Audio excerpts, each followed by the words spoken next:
Welcome to Rewrite the Mother Code, a podcast that ignites and celebrates your inner mothering essence, equipping you with the tools to live your dream life. I'm Dr. Gertrude Lyons, an author, coach, educator, and a blend of research, scholar, and mystical medicine woman. Join me in exploring holistic women's development, parenting, self-love, relationship fulfillment, and so much more.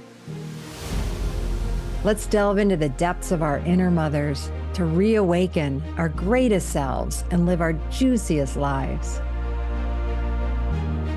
In this podcast, we'll have conversations about mothering and motherhood that are real and raw and unlike any other. Through interviews with inspiring guests, live coaching sessions, and reflections on my own journey, Rewrite the Mother Code invites you to explore what it would feel like to stop living by limiting cultural and generational norms and start living and loving a more intentional life that you designed.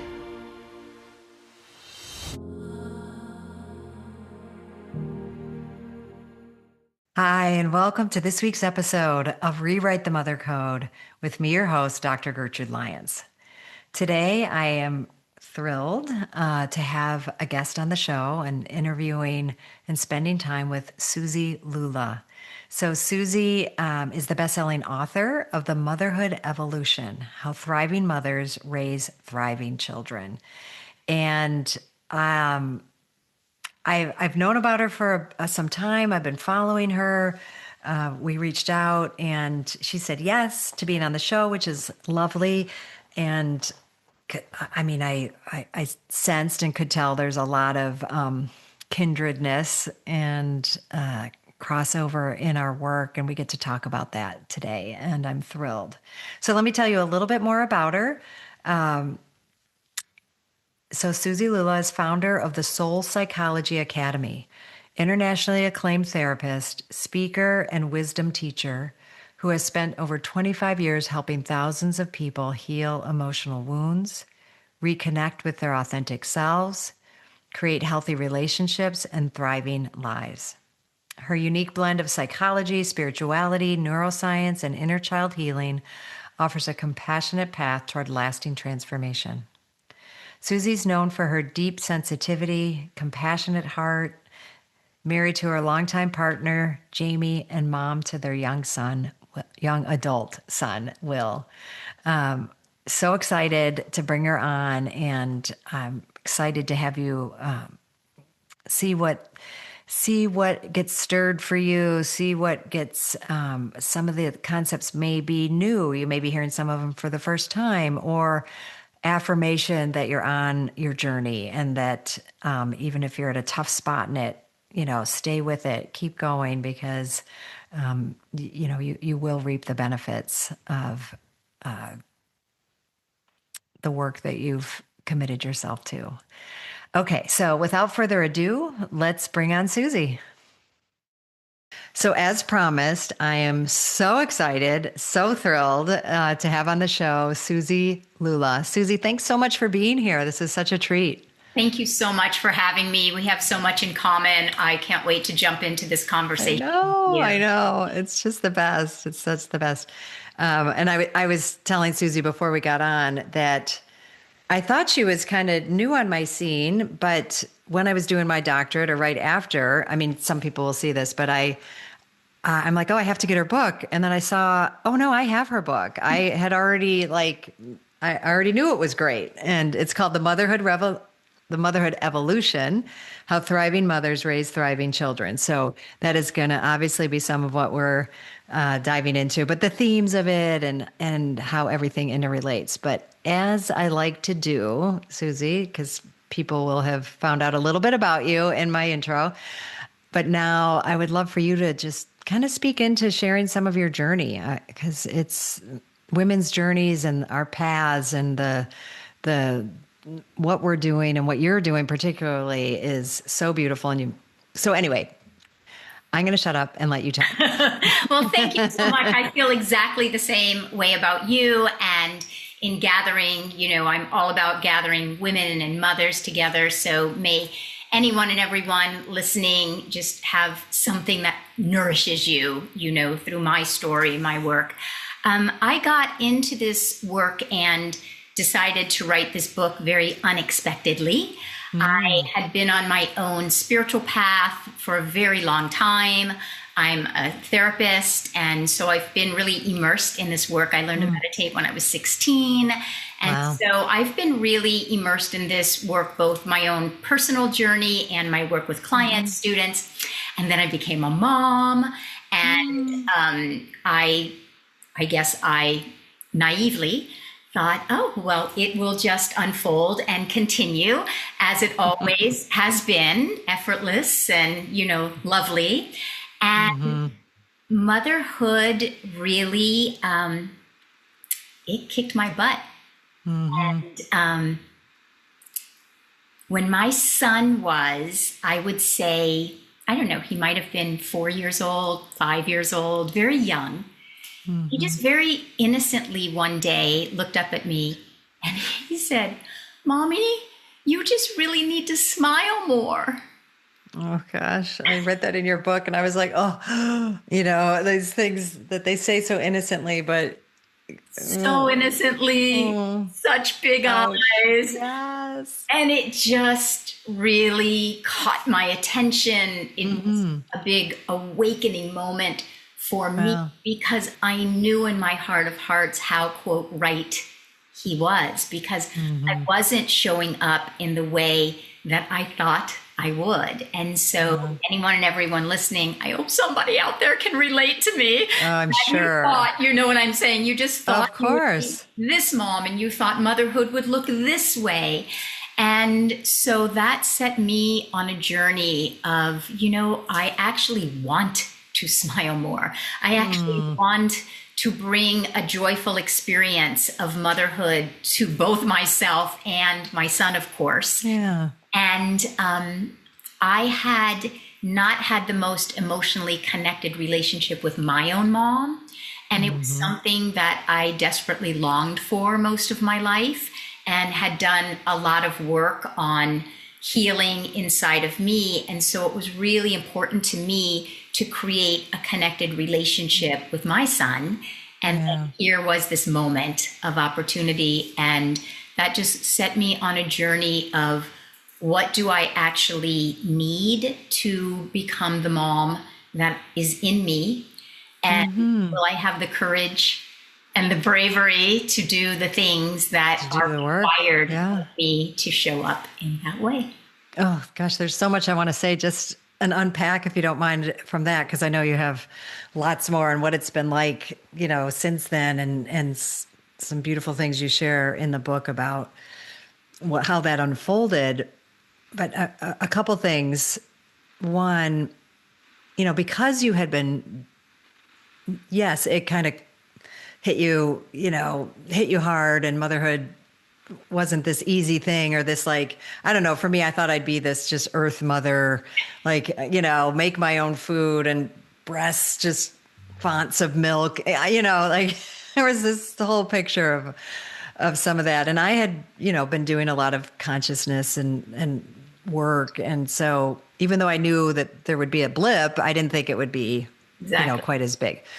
But what's beautiful, and why I'm always so encouraging of doing some growth work before you enter into having children, if you can, right? If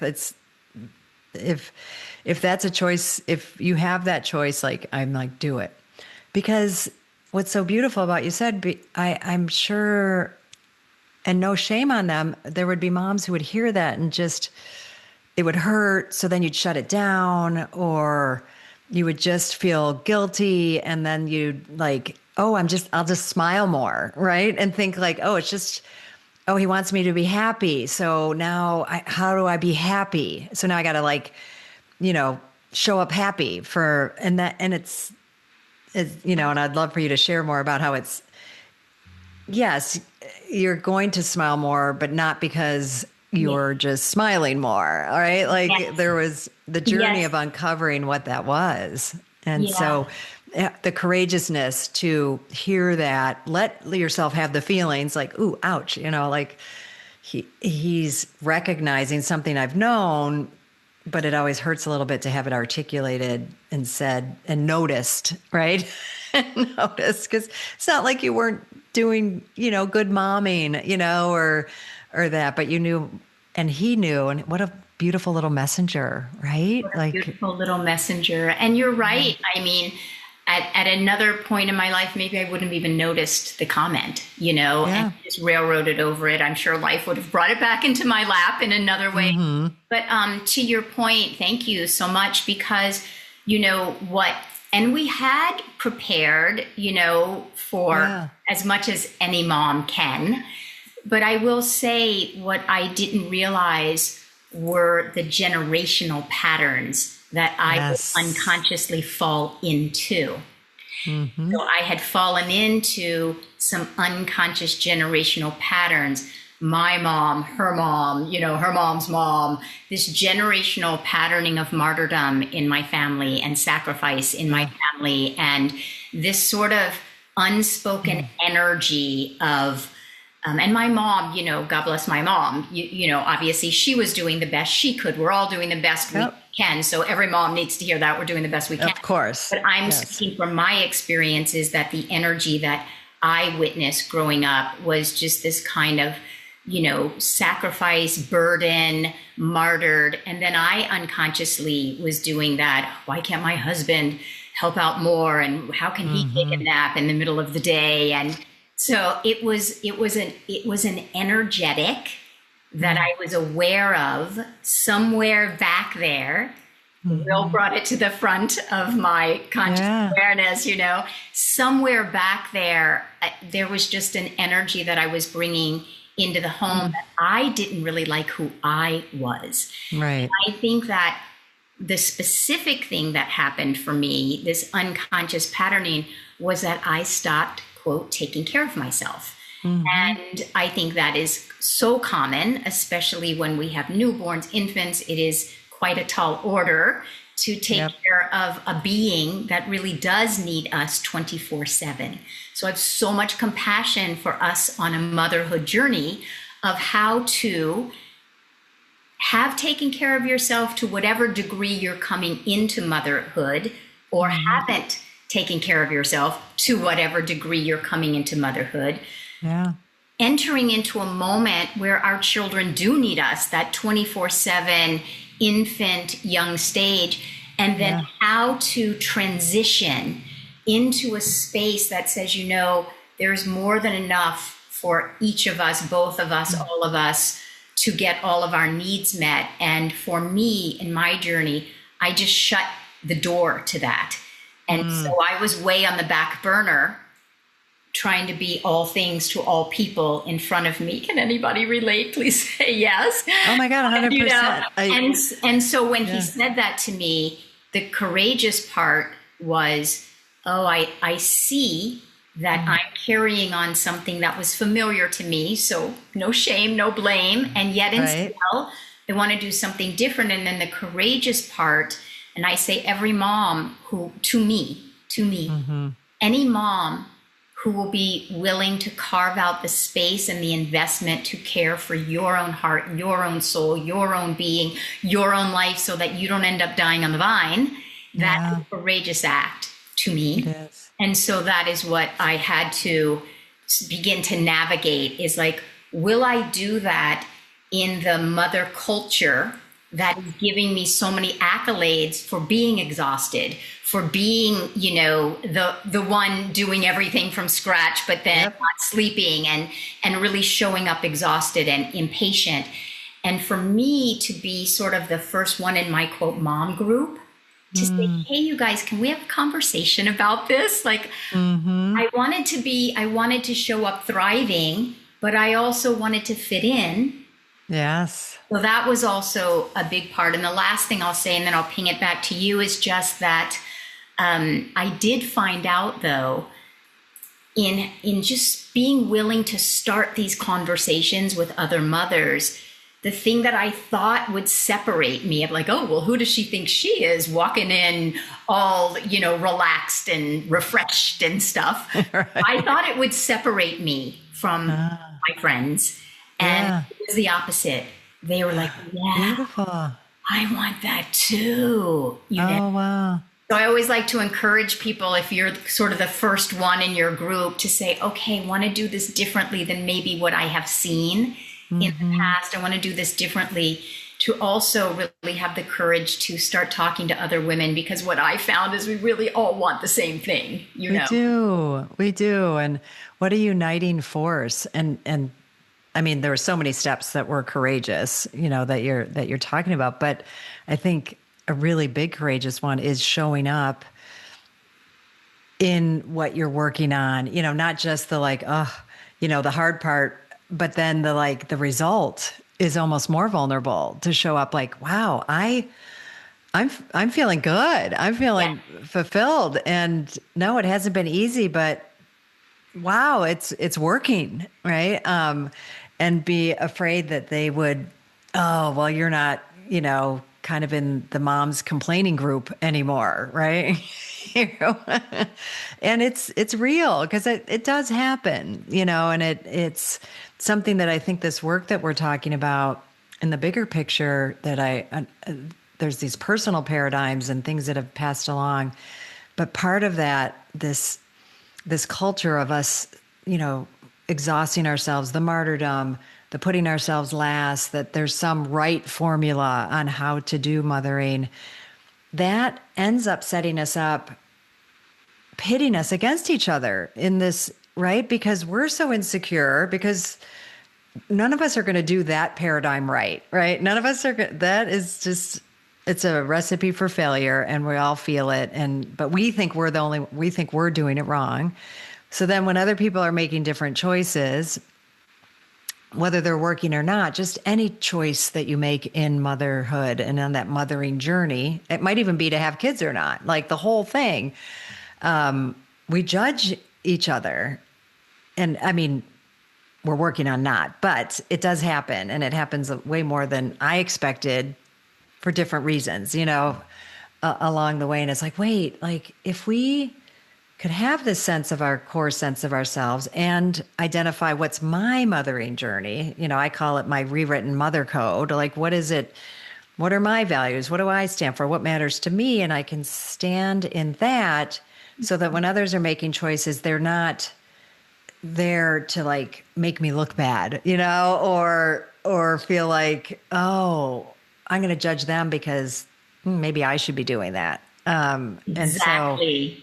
what you're saying, you just basically summarized so many of the top mother codes that I write about. And then, this choice to turn toward, oh, but wait, it doesn't have to be that way. And Right. I can choose there. I have more choice than I think I do. But first I have to uncover what are those patterns, right? What are those generational or cultural patterns like you talked about with the martyrdom, that we've seen going back. And I'll say one other thing that I want to hear more from you, is I believe that when we do that work to break those patterns, time is funny. I like getting a little esoteric about time, and it isn't so linear. And I believe that yes, it's going to impact future generations, but I think it impacts the generations that came before us. I can't explain it. It's just an intuitive, it's just, I feel that. And I'm not saying I came up with that, but when it's spoken in that way, it's like, yeah, like this isn't just, I mean, ultimately it's for me and for me to have this experience now, but it's having ripple effects forwards, backwards, around immediately. So 100%. yeah, I'd love to hear your thoughts. Yeah, I so agree with you. It's why I love your work. And I feel like what we're saying is so complementary and collaborative with each other, because I do believe, my mom was just so similar to me, just looking for someone to give her permission not to have to martyr herself. She just did what came before her. I mean, if someone had been able to wave a magic wand to my mom and say, there's a different way to do this, I'm sure she would have been, Really? Oh, So, wow. yeah. So I agree. I think when one of us is courageous, we really free all moms, all women, everywhere. It just takes a few of us to be willing to be that first person, you know? And so I absolutely agree with you. And I think the other things that you said are so similar to what I teach in the book and what I teach women in the sense of what I found for myself anyway, with these larger cultural motherhood messages. We're supposed to be exhausted. We're supposed to sacrifice ourselves. All of that, if I could put it under one umbrella, would be the word lack. We're all coming from this, there's not enough time. We have so many activities, not enough time to do it. So to your point about bending time and all of that, it is accurate that we've been given this cultural code, like you're saying, of lack, not enough. So a woman feels not enough, and then she is, riveted into motherhood, not enough. And I think it is also a courageous act, as you're saying, to rewrite or to maybe even write for the first time, like what would motherhood look like in my life, in my family, if I was willing to believe that I could come from a space of abundance? What would that look like? What would it feel like? To your point about competition and moms judging other moms, all of that comes from lack. If I'm not feeling good about me, I am going to be much more likely to judge you. But if I am feeling better about me, I'm going to be much more likely to support you. Support and be curious and like inspired. Yes. Right. Yes, exactly. And so I'm having feelings about why that choice you're making. Oh, I wonder what that is to me, instead of like, that's wrong. Like you can't do that. Right. It becomes a thoughtful, even like your son saying, Mom, like, you don't smile enough, or he didn't say enough, but like, I'd like to have you smile more. It's basically what he said. Right? You need to smile more. Yes, basically. You need to smile more. It could have been like, oh, he's just a kid. Like he doesn't know. He's just watching TV and all the moms are smiling. This. If you were doing as much laundry as I'm doing, you wouldn't be smiling either. Like exactly. You're just a carefree child. Like you're doing laundry for everyone. Yeah. Not that I've ever had these thoughts that are coming so quickly to my mind, but we'll have that moment of presence then to say like, that will then seep in, right? Yeah. And that's what's and so. Don't you think? I mean, I'm also when I'm thinking about how we've just been culturally indoctrinated to be coming from lack. I think so many of the mothers that I work with, when we do start on this journey and say, okay, let me rewrite this. Let me write my own version. What will it require from me? I think we immediately are bumping up against mom guilt, which I talk a lot about in my book, because even when one is like, okay, this just makes sense to me that I need to put myself on the front burner in order. There's such a myth out there that taking care of ourselves is selfish as a mother. Yeah.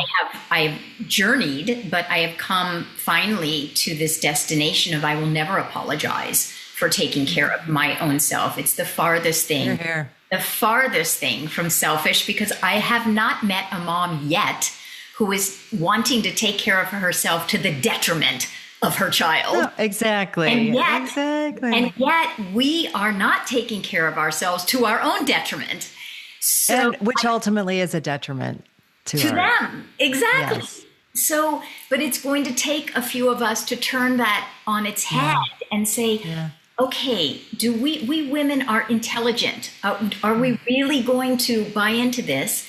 And if we're not, this idea of this cultural indoctrination that has lived inside of some of us, then we will have to grapple with that. How will I feel this feeling of, this is so interesting. I know ultimately it's of service to my child. Why am I feeling guilty for taking a walk in the park right now? Why am I, and so to really challenge that, but I like to presence it Because if anyone listening is in that particular moment, then be soft with yourself and gentle with yourself, because I think it is part of a rite of passage, at least where culture is right now. Yeah. Your point about, I think, the ultimate modeling to our children, that's why the subtitle of my book is How Thriving Mothers Raise Thriving Children, because not that life won't put in our laps what it does, but the way that my son is most likely to encourage his partner one day to take care of themselves as a man, if he marries a woman, is that he was modeled a woman who took care of herself. Yeah. So it's got to start with the modeling part. 100%. I remember a coach early on saying that, like, what you have to say to them and you think your teaching is so important or your words are so important, they're like nothing. Like they have really low value compared to how you are, your way of being and how you're living your life. Right. So I'm 100% behind you. And it's like, okay, I want my words to be important. Right. Hence my son. And do whatever I want, but just tell you what you should do. Yes. But hence my son saying, he was looking for my way of being, like you're saying. Yeah. He was looking for a smile, a lightness, a connection. He was looking for from me the same thing I was looking for from my mom, which was just simple connection, And they do want us to be happy, and they do want, and I know we get mixed messages like, oh, I don't want you to leave, or, don't like they have a push pull in relationship. Like they want you happy, but they also like really like being with you, or, they want you around. You provide security, you provide these things, but it's that dance, right? Of like, and they also know when you're hovering, when you're, helicoptering or getting your needs met. These are not great things that we do when we don't know, that there's other choices or other possibilities, of getting our needs met through them. They know, they know that. And so we have to navigate that. That's where the adult part of us needs to come in, and make those distinctions, right? Like, I am not harming my child, even though they might be crying when I'm leaving, right? Like that is not a harmful thing. Assuming we're setting them up with care, and which we are, right? We're not talking about things like neglect and leaving a 3-year-old alone in the house, obviously, right? So I just preface to say that we're going to leave them in loving hands and care and do the best we can. So they see us, and they can be separate from us, and they know that life is separate. Exactly. And that is, like you're saying, it's such a dance, the push-pull. That's our natural state, because you think of a toddler or a very young child playing in the park, and the moms are sitting on the bench watching your child play in the park. And that's their natural way of being, is they go play, they come back to check in. They go play, they come back to check in.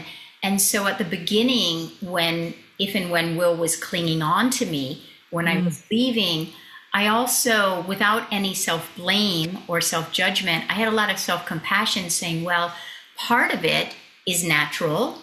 And part of it is also that I've been part of teaching him I'm going to be around all the time. And if, God forbid, go for a walk in the park, but you're not going to be okay. And, so I took it on that part of it is that simple phrase, we teach people how to treat us. And so part of it was also wanting to energetically just let him know you're going to be fine. And when I know, that's why I'm such a stickler around mom guilt and like eradicating mom guilt. Yes. Because I'm willing and brave and courageous enough to inhabit and embody in my being that I know you're fine. I know that this is good for both of us. When I have that embodiment, then that's what I'm sending to him. And then he know he's fine. And that's what kids do. They go, okay, bye, mom. And then so transitions are Oh, can be challenging, and transitions can be messy, and transitions can be yes. messy for us. That the first couple of walks around your park, you might not feel free as a bird. Give Mm-mm. yourself the grace of transitions over time, and know that it's a short-term transition for a longer-term way of life. And then I have a lot of compassion for us women going through these transitions, but they're worth it. Absolutely. They're worth it. They're worth it. You They know. are. They are. I'm going to want to get to the story you share in the book about, this, yes, the ups and downs of this, and it's worth it. And we're not, I hope, at all making this sound like it's simple, but not easy. And it can be gut wrenching. And when Yeah. we're stirring up, when we're letting our kids stir up our unfinished business and somehow believe that that's what they're there for, right? To help us heal Yes. and learn and grow with them, in our own way. Not necessarily they know specifically what that is, but they do, right? Because one of the aspects in your book that I very well, everything I relate to and agree with, like that's not it. But one I want to bring out also is, if you're not okay with your emotions, right, and bring in the emotional aspect of, because I find, and this is some of the work you do with your clients, and I know I had to do it and still do, but the reclamation of our emotions, that distinction between like not judging good, bad emotions and understanding that it's okay to have them responsibly around your children, and things like that, and that it's such a connector to ourself, to them. It's real life. It's who we are. So cutting that out of the equation, because we think we're not supposed to have them, except smile and be happy, right? Like that one everybody says is okay. But they're all beautiful. They all serve a function. And I know you talk about that in your book. And if you want to say a little bit more about that, that'd be great. Yeah, this is a huge, to me, part of the motherhood journey that can really ultimately free and liberate us. Because we grow up in a culture, as you're describing, that is saying the only emotion really worthy of having is the one where you have a smile on your face and, oh, I'm fine and everything's fine. And I think, especially as women, we go into motherhood having no, quote, training around, well, how do I relate to anger? How do I Yeah. relate to frustration? How do I relate to feelings of rejection and overwhelm and abandonment? And when I am triggered in motherhood around maybe my own traumas that happened to me in childhood, and we unintentionally and unconsciously walk into a motherhood journey ill-equipped, if we're not equipped to really be present with our own emotions, because we've been taught to avoid them, to resist them. I know for me, eat them away, shove them away, drink them Right. away, argue them Sleep away them with someone else, away. Yeah, project them exactly. away, whatever away you want to choose, that's the easy route that we've been taught. And I think nature has this way of teaching us so much. When I think of any infant, the way that an infant communicates to us, be it because they don't have the articulation of language yet, they communicate to us through emotion. I'm hungry, I'm going to cry. I need my diapers changed, I'm going to cry. You haven't figured out what I need, I'm going to tantrum. You don't give me what I want, I'm going to tantrum. So immediately a mom is introduced to a big emotional life from the get-go. And so I think that one of the biggest pieces of work I feel that I can gift another mother on planet Earth is learning how to be in relationship in a healthy way. And you said it, to begin by not judging them as good or bad, to begin by asking, how were emotions handled in my family of origin? Or how were emotions not handled in my family of origin? How have I come onto this journey. What are my current relationships with emotion? But as you were talking earlier about rewriting our motherhood code, if I were to rewrite my relationship with emotions, what would I seek that relationship to be like, feel like? Because it is within you how you seek to have a healthy relationship with your emotions. And then the last thing that I will say, again, to your point, it sounds so simplistic and easy for you and I to be sitting in our chairs without little ones on our lap right now, pulling at us. So that is not lost on me, everyone. Right. But I will say the last thing that I will say is to be willing to adopt a different definition of emotions. Be willing to adopt the idea that this is simply energy in the body, often intense energy in the body, but it's an energy that has a message. It's an energy that has meaning. It's really just like a child tantruming. That child is simply having a message for you. I need my diapers changed. I'm hungry. I need to be fed. I'm missing that closeness. I really need a hug right now. Through these emotions, they don't feel good all the time, but every single emotion has a message for you. And if you begin to embark upon a journey of, I'm curious, I'm interested, what is the meaning? What is the message that this particular emotion has for me? And that will be your entry doorway into creating a healthy relationship. It takes time. It's a path. But every single time when you start listening for a meaning, meaning will come. Meaning will come. Meaning will come. Yeah. That's so beautiful. I haven't used that word around the emotions, like the meaning that's in it. You know, I know they serve a function and I know they're a natural part of us. And I don't know if you're familiar with Jill Bolte Taylor's work, the whole brain living. Yes. Okay. Yep. Big smile. And I did some training with her and you know, her book, it wasn't new, but there was just a way she put it together so, I don't know, beautifully. And it made so much sense. But just to pull one line from it, you know, that we're emotional beings that think. Yes. And right. And just to remember that, like, that is our natural state. Like, and that's how we're designed. And when you said that about, like, it's energy that needs to come out, it is an energy that flows. But when we're stuffing all that in, it's either going to blow. Yes. It does impact our physiology. It's like, I think about like pipes in in your home, right? If they get clogged and that can't like flow through, it like, blah, it's going to be an explosion, or it's going to leak, or it's on my husband. I'm going to project it on my kids, or I'm going to suppress it inside of myself, and then I'm going to explode. Yes.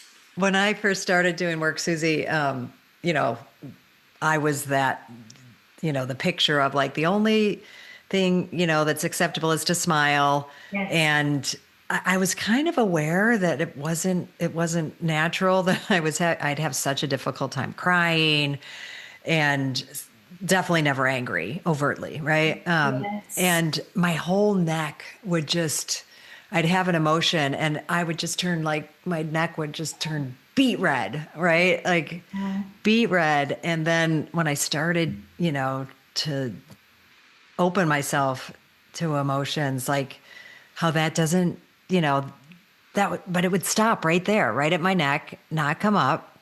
Yeah. Or then I'd have this vein in my neck that would just like bulge out. Like I remember I was literally in group therapy and, working on this stuff, and someone saying, "Are you okay? Like, is that vein going to burst?" Yes. Yes. That was like a very visual and physiological, like, expression of what we're talking about, because that's obviously not healthy, to treat it that way. So the permission, this understanding and awareness, and then, like you said, that's where the practice becomes, because I love that you brought up how natural it is. And, infants, that's their language. It's because that is our language until we, you know, society it out of them, culturize it out of them, and give all those messages. But I also like to bring up like how the power that a baby holds in their emotional state, like how they captivate a room because they're so present and in the moment and just flowing with like whatever's there. And yes, I'm not saying as adults we should just everything should just come out all at once, but we have a lot. I think we could a lot more. But when we're looking for like, how do I, command a room or have people notice me, it's like, oh, be emotionally present, right? And that's just a general. Well, I think yes, with our kids too, but in general. But I think what you're saying is so important because we can look to our, especially infants, to teach us so much. So in addition to what you already said, which is brilliant, a child also, they feel intensely what they feel, and then they just let it pass through. They move through it. Yes, the moment later, they're like, I want this cereal. I want this cereal. And the next moment they're like, or could we have that? It's like in a moment, it's just gone. And I look to that, like you said, until we're trained differently. If we watch children's natural state, they feel what they feel and it moves through and they're present again, and they feel what they feel and then they're present again. And then the other thing that you said that reminded me of a child's natural state also is that a child can, an infant can lie on a bed and just be so mesmerized by looking at the light outside of a window. Their ability to be present in their own body is extraordinary. And so we've just been trained from young, teach them not to cry. Like you said, you didn't cry. It's like we teach them, don't cry, don't be loud, be quiet, hold it. Don't be a bother. All those emotions are a bother. Exactly. They're a bother. And we learn that from when we're tiny. I know for me, I used to just get so anxious flying with Will in case, God forbid, he would cry when, you're gaining altitude, losing altitude, and he doesn't know what to do. And it hurts. I'd be so anxious because I didn't want him to bother other people on the plane, because I've been bothered before I had children. Like, could you keep your child quiet, before I had children and understood. So there's so much to our relationship with emotions. We are ill-equipped, and though we get a crash course, because as you said, I always say emotions or energy is our first language. Energy is, you may learn English, you may learn French, you may learn whatever your quote native language, but your true native language is energy. Someone can walk into a room and you feel that person. Yeah. Without that person saying, is it Emerson that said, who you are speaks so loudly, I can't hear a word you say. And I believe so, but I love it. Yeah. It's like, I can walk in a room and without saying anything, someone else can be put to ease, or someone else may be having to walk on eggshells. And I haven't said a word. So that's our evidence that we are energy. And when we learn how to relate to our emotions as this is energy moving through us, I call it the emotional messenger system, because we really begin to be curious, what is this message? Most often, it is something that represents a need of ours from the past that we have not fulfilled that need, and it's still here, and it's an unprocessed, unresolved, unfulfilled need. And when we learn to listen that way and we learn to fulfill those needs, then the emotion can quiet down because it's been fulfilled. It just gets louder and louder. It's just like a child. If I attend to my emotions when they're quieter and more of whispers, then they Yeah, good point. yeah. And I always say anger is just loud hurt. Anger is just loud sadness. Anger is just loud unattended Fear. Yeah, fear. fear, I It's think a just big one. loud. Yeah. It got louder because we didn't know how to deal with it when it was softer. I think, well, I won't repeat everything you said, but I want to because it's so much needs to be. I want people to hear it and feel invited, and that's what I think your book does. It's very accessible, inviting, has wonderful anecdotes and like seeing real people Yes. work, yourself included, working on this. It isn't just full of good ideas and that you haven't walked, like you've walked the path, and that's so evident in the book. And I'm so grateful that it's available and out there, and I want everybody to get it. Again, Suzi Lula, The Motherhood Evolution: How Thriving Mothers Raise Thriving Children. Yay! And mine is very I have lots of little tabs.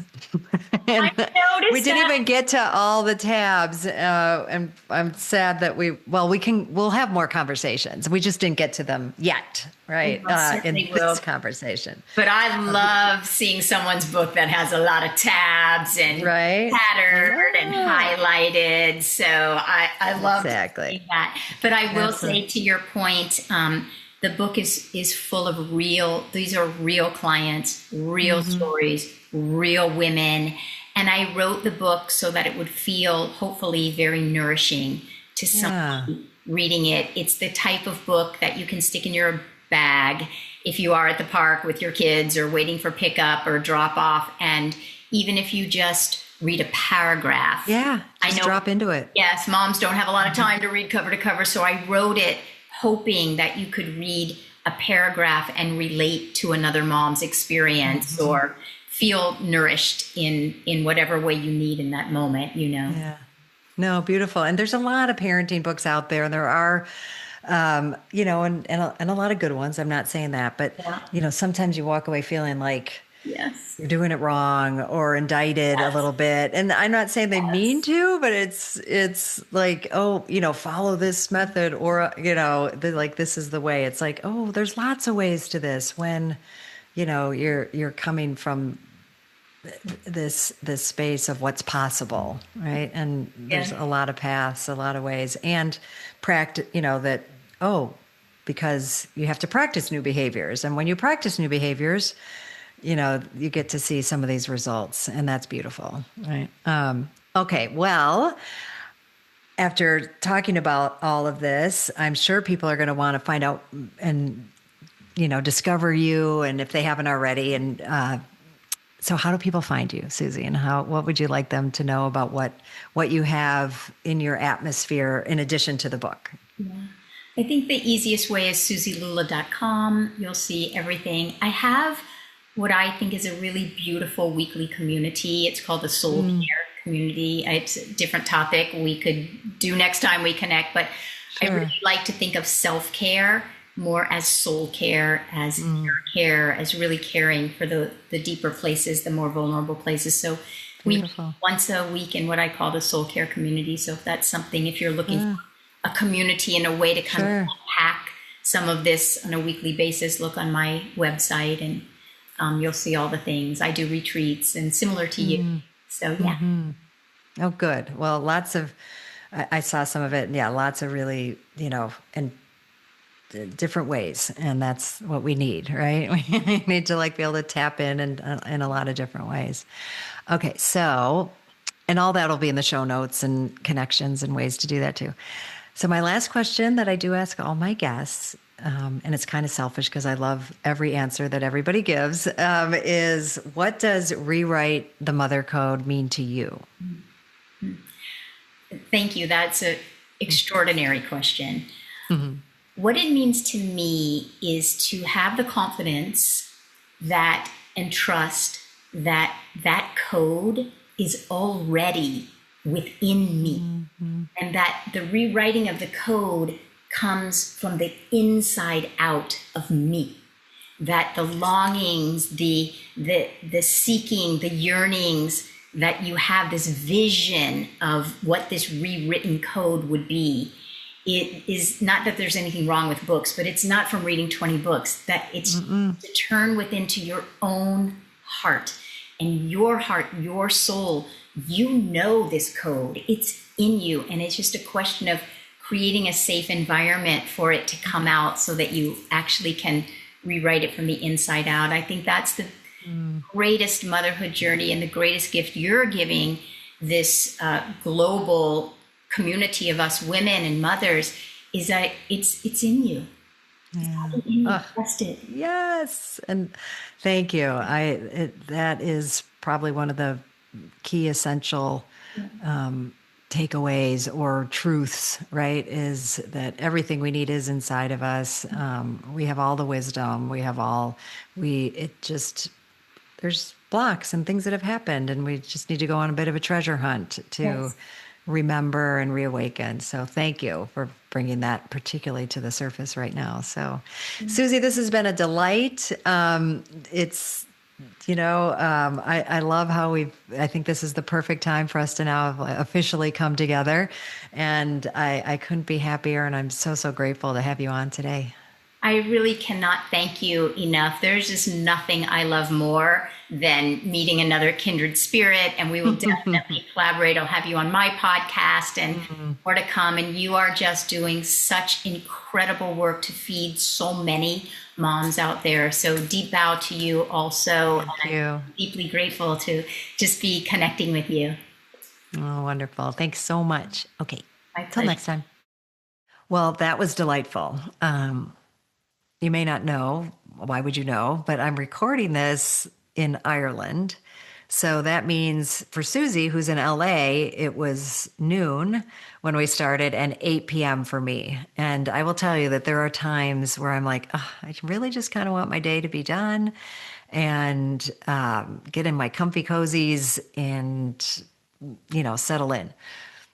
But I knew this was going to be a great conversation, so I didn't linger there long. And I hope you agree it proved to be so. And I think so many of the topics that I could emphasize and underline. So I'd love to hear which ones really resonated with you. I loved how much, she honored emotions as energy and really holding them in that way of the energy that they are. And I think sometimes that helps us. I don't know. There's a way we don't have to feel so attached or feel like they're this like thing that's happening to us and we don't know why or how to control them. But that we can learn to harness that energy and navigate that energy for our fulfillment, for our use. And I think something that doesn't get spoken enough is when we have that emotional facility and when we can connect and then we're with someone who is connecting in that way, that's when the magic happens. That's when we feel that depth and level of, first connection with ourselves to honor, feel, and express that emotion, and then doing it in relationship takes us to such deep intimacy and such knowing. And I believe we all do, but I know I yearn to be seen and heard and understood. And it's really when we're in those raw emotions with each other that I believe that happens and we get that fulfillment that we're yearning for so deeply. So, and then translate that into relationships with children, with our spouses, with employees, with people close to us, and even not close to us, like having some level of emotional contact. It's essential. And I can't remember if I know before and after the show, we were talking about a mutual, a close, I think, friend and colleague with Suzi is Dr. Shafali Taseberry. And I remember when I discovered her work before I knew about Suzi, and I found an online her speaking, and there was just a way she talked about pain that I had found it rare to find, speaking of our pain in such a sacred, holy way, and that as parents, it's essential. it's essential that we honor our pain, that we feel it, that we move through it. As Susie and I talked about, so that, well, one, it's the best thing for us. And then two, to have our children witness or be around, because they don't have to see it necessarily. They feel it and they feel that energy. And they know when we're moving through emotions, but, not trying to stuff that pain down. And there's a lot of pain that accompanies the big, deep things that we work on, this creative force of motherhood and mothering. So I really want to honor that. And I'm grateful that we had this time together. So would love to hear from you, would love to work on any of this with you, anything this might be sparking for you, please reach out. Whether it's to discover what it would be like to do coaching on it and do some work on it, or, just to connect. Happy would be just thrilled to do that. So blessings. Thank you for tuning in. And until next time. Thank you for being with me on this episode of Rewrite the Mother Code. Dive in even deeper into the content by visiting drgertrudelyons.com. And that's drgertrudelyons.com, where you'll find comprehensive show notes, blog posts, and ways to work with me. If this episode resonated with you and you believe in the significance of this transformative work, take action now. Hit that subscribe button and share this episode with a friend who could benefit from some mother healing. Your support means the world to me, and I'm eager to hear your thoughts. Leave a review today. Every word fuels the strength of Rewrite the Mother Code. I personally read and respond to each review, so your feedback is invaluable in shaping the future of the show. Together, let's empower our communities and create lasting change. Until we meet again, know that I'm cheering you on every step of the way.